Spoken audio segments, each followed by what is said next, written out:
Hello dear students, welcome to my class. आज की इस वीडियो में हम लोग Bihar board book panorama part first से लेसन 7th काठमांडू का हिंदी सारांश पढ़ेंगे। आइए देखते हैं। इस पाठ को विक्रम सेठ ने लिखा है, तो सबसे पहले हम लोग विक्रम सेठ के बारे में पढ़ते हैं। 1952 में कोलकाता में जन्मे विक्रम सेठ ने ऑक्सफोर्ड से शिक्षा प्राप्त की। उन्होंने व्यापक रूप से यात्रा की है और चीन, तिब्बत और नेपाल के अपने अनुभवों को अपनी प्रसिद्ध पुस्तक हेवन लेक में समेटा है, जिसने Thomas cook travel book award जीता। वर्तमान कृति काठमांडू, जो हेवन लेक से एक अंश है, नेपाल की राजधानी काठमांडू की सुंदरता की खूबसूरती से चित्रित करती है। विक्रम सेठ आगे कहते हैं, मुझे शहर के बीचों बीच एक सस्ता कमरा मिल जाता है और मैं घंटों सोता हूँ। अगली सुबह श्री शाह के बेटे और भतीजे के साथ मैं काठमांडू के 2 मंदिरों में जाता हूँ, जो हिंदुओं और बौद्धों के लिए सबसे पवित्र है।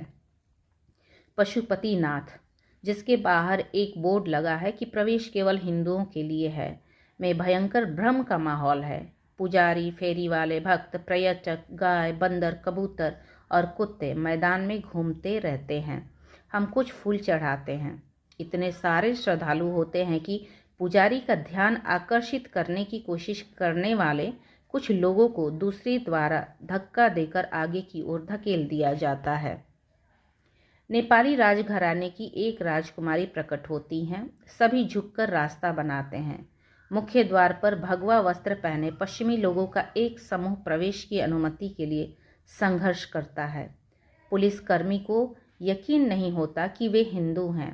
केवल हिंदुओं को मंदिर में प्रवेश की अनुमति है, ऐसा बोर्ड पर लिखा हुआ था।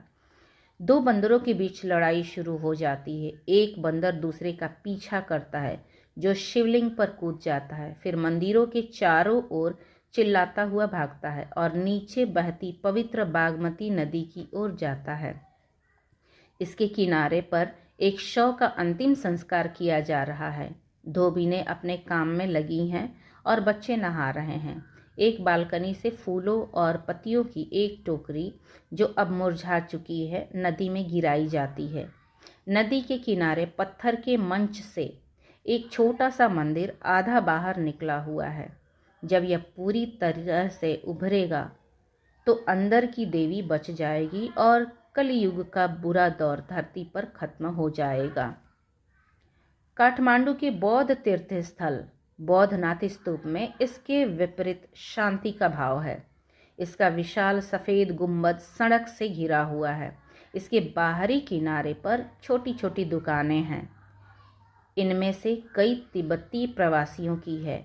यहाँ फ्लैट बैग, तिब्बती प्रिंट और चांदी के गहने खरीदे जा सकते हैं। यहाँ कोई भीड़ भाड़ नहीं है। यह आसपास की व्यस्त सड़कों में शांति का एक आश्रय है। काठमांडू जीवंत, स्वार्थी और धार्मिक है।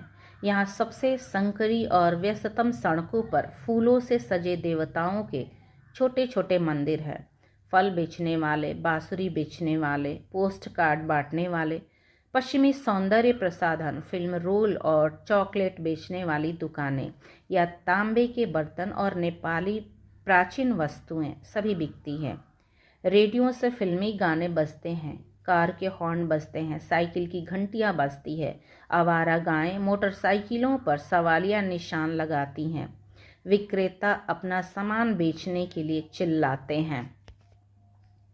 मैं बिना सोचे समझे खुद को व्यस्त रखता हूँ। मार्जिपन की एक पट्टी, फुटपाथ पर कोयले की भट्टी में भुना हुआ भुट्टा, नमक मिर्च पाउडर और नींबू के साथ रगड़ा हुआ, कुछ प्रेम कहानी वाली कॉमिक्स और यहाँ तक कि रीडर्स डाइजेस्ट भी खरीदता हूँ।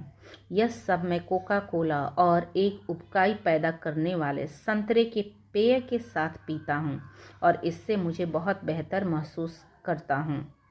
मैं सोचता हूँ कि मुझे घर वापस जाने के लिए कौन सा रास्ता अपनाना चाहिए।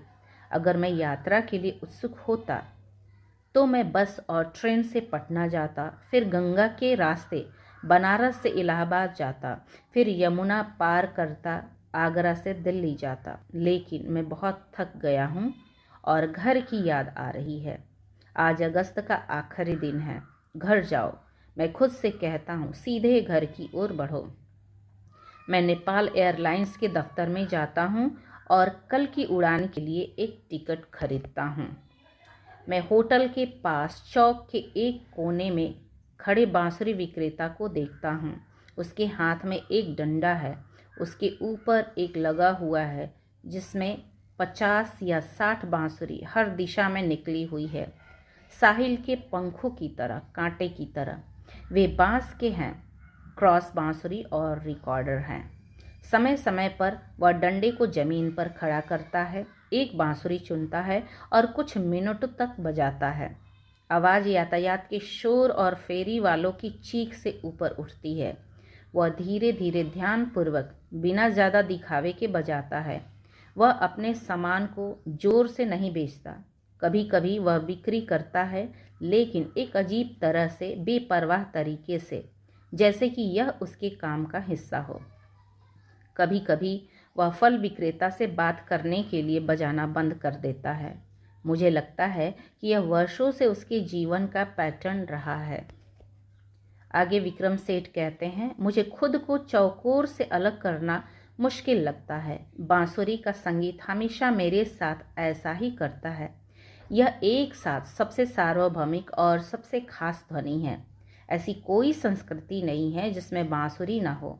रीडने, रिकॉर्डर, जापानी शाकुहाची, हिंदुस्तानी शास्त्रीय संगीत की गहरी बांसुरी, दक्षिण अमेरिका की स्पष्ट या सांस लेने वाली बांसुरी, ऊंची आवाज़ वाली चीनी बांसुरी, प्रत्येक की अपनी विशिष्ट उंगलियां और दिशा निर्देश हैं।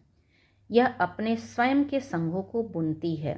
फिर भी मुझे लगता है कि किसी भी बांसुरी को सुनना सभी मानव जाति की समानता में खींचा जाना है, संगीत से प्रभावित होना है, जो अपने वाक्यांशों और वाक्यों में मानव आवाज़ के सबसे करीब है। इसका प्रेरक बल भी जीवित सांस है। इसे भी आगे बढ़ने से पहले रुकना और सांस लेना पड़ता है। बांसुरी पर लिखे कुछ परिचित वाक्यांशों से मैं इतना प्रभावित हो सकता हूँ, यह बात मुझे पहले तो आश्चर्य करती है, क्योंकि इससे पहले जब मैं विदेश से लंबी अनुपस्थिति के बाद घर लौटा था तो मैंने ऐसे विवरणों पर शायद ही ज़्यादा ध्यान दिया था और निश्चित रूप से मैंने उन्हें उतना महत्व नहीं दिया था जितना अब मैं देता हूँ। डियर स्टूडेंट्स, ये वीडियो आप अपने दोस्तों के साथ भी शेयर कर सकते हैं और आपको अच्छी लगी वीडियो, यूज़फुल है, तो आप इसे लाइक ज़रूर करेंगे। मिलते हैं अगले वीडियो में। Thanks for watching.